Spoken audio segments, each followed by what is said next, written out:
Ang San Miguel Beermen nga ba ay kukunin ang free agent na draft pick itong si Mario Barasi.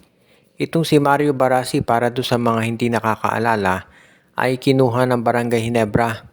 Siya yung pinakaunang pick doon sa second round. Bali 13th overall itong si Mario Barasi. At ito ay 6'8 na center. Naglalaro dati sa MPBL. Hindi siya nabigyan ng kontrata ng Barangay Ginebra at naging isa na tong free agent, so pwede na siyang sumama sa kahit sa aling koponan. So ibig sabihin nito, pwedeng kunin ng San Miguel Beer itong si Mario Barasi para isama sa kanilang lineup at maging isang backup center.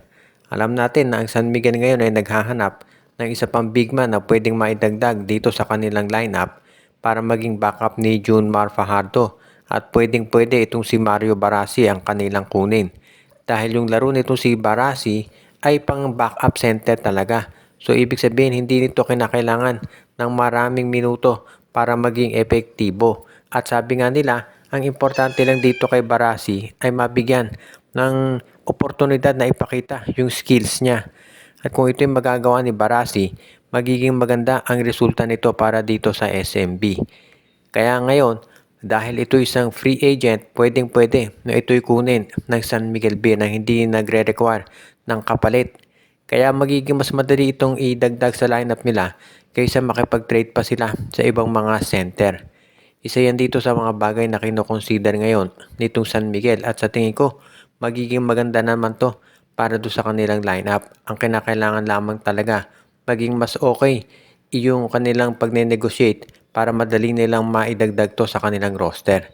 Kapag nakuha nila si Barasi, lalong lalaki yung front court ni Coach Leo Austria para dito sa Beermen. Sa pagbibigay ng kontrata ng Barangay Ginebra dito kay Sunny Esteel, marami ang naniniwala na ito isang senyalis na baka bibitawan na nila yung mga veterano na hindi nagagamit. Kagaya ng anong nabanggit natin sa mga nakaraan nating video, binitawan na ng Barangay Ginebra si Paul Garcia at itong si Bon Pesomal. Mga players na hindi naman talaga sabihin nating parte ng rotation ni Coach Tim Cone. Kaya pwedeng-pwede na talaga na itong si Jared Dillinger ay masama na rin dyan.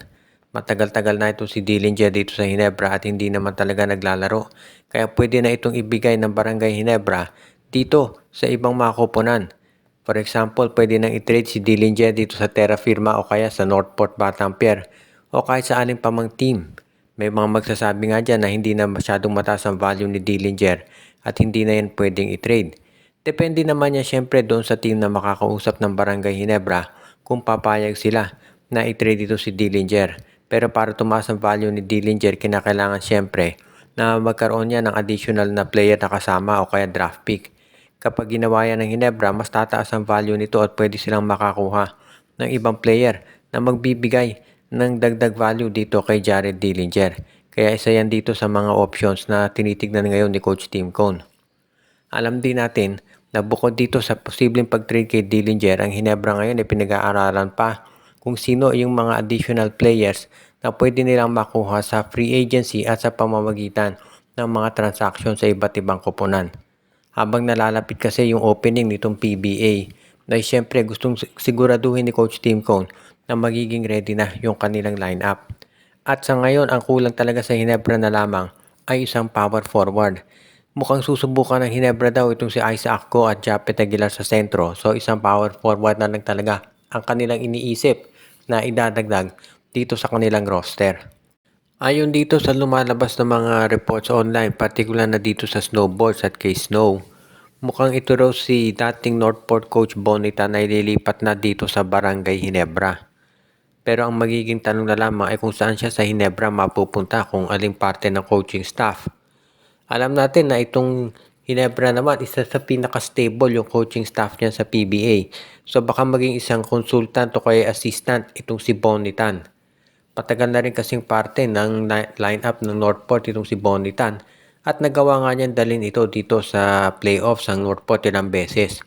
Ayon din mismo dito kay Bonitan, tinanggihan niya yung alok ng Pure Blends na gawin siyang head coach o kaya naman ay gawing team governor. So ibig sabihin, hindi na siya talaga mananatili dito at siya ay lilipat na. O kaya naman, hindi naman kinumpirma ni Tan na siya lilipat sa Ginebra, pero yan ang matunog na mangyayari daw. If ever madipat si Bonitan sa Ginebra, magiging welcome addition yan sa coaching staff ni Coach Tim Cone.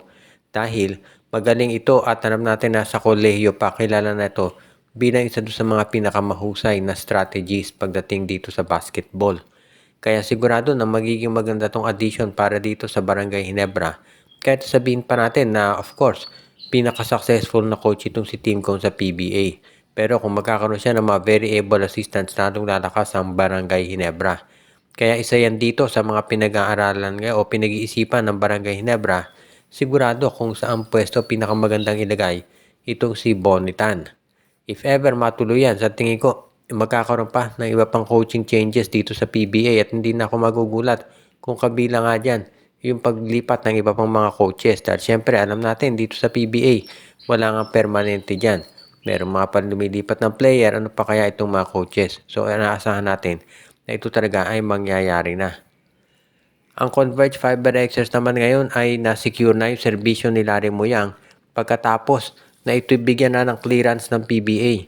Yung ban dito kay Muyang ay lifted na.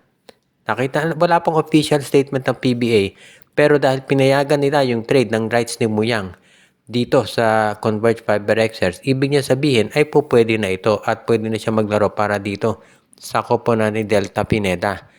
Bali hahatiin ni Muyang yung playing time niya dito sa MPBL at dito sa PBA habang hindi pa tapos yung MPBL season. Pag natapos na yung MPBL season, magpo-full time na siya dito sa PBA. Base naman dito sa nakikita natin doon sa mga pictures at pati na doon sa mga highlights ni Larry Muyang, mukhang nasa kondisyon talaga to at nagre-ready na siya na ipakita kung ano ang kaya niyang gawin para dito sa koponan ng Converge.